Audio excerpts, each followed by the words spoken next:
Hello and welcome back to another video. Today we're going to do the recommended hardware for the First Berserker Khazan. We theoretically need the Intel i7-6700K or the AMD Ryzen 5 3600, 16GB of RAM, a RTX 2070 or the RX 5700 XT or the ARC A750. We won't test the A750 as you already saw it in the past video. And finally require SSD 1080p to reach 60 FPS at high settings. Welcome to Response PC, I'm Dunk, let's game on. Starting off with the i7-6700K, 16GB of RAM and the RTX 2070 at 1080p high settings. I have enabled DLAA because we don't see any difference with or without, so better have more frame, I guess, and we get an average of 126 FPS. If you don't want DLAA, you're still going to be over 60 FPS, still highly playable. The frame time is highly smooth, no stuttering. The GPU is big at 100%, but only using 3GB of VRAM.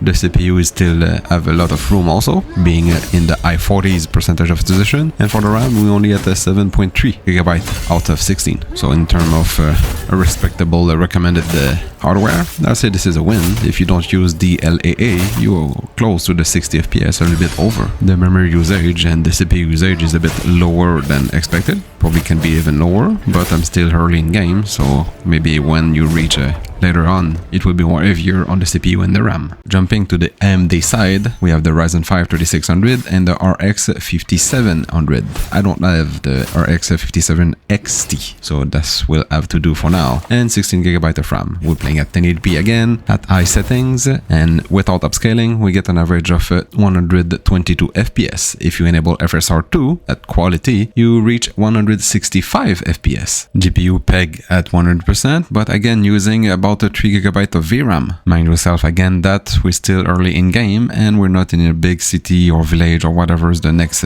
thing with a lot of things that need to load. CPU wise, we are similar to the i7-6700K, having the CPU in the high 40s of utilization. For the RAM, we're using 10 out of 16 compared to the 8, almost 8 from the Intel side system. In both situations, the i7-6700K and the Ryzen 5 3600 can manage the game easily. For the GPU, the RTX 2070 or the RX 57 XT for the dev recommendation still play the game way over 100 FPS, and if you watch my video on the ARC, the A750 was able to play at ultra quality at over 100 FPS also. But still keep in mind, I'm early in game right now, way further from the first town/city that you should meet, if there's any, I don't know. And that's it for today. Thanks to have come watching, see you in the next one, and subscribe.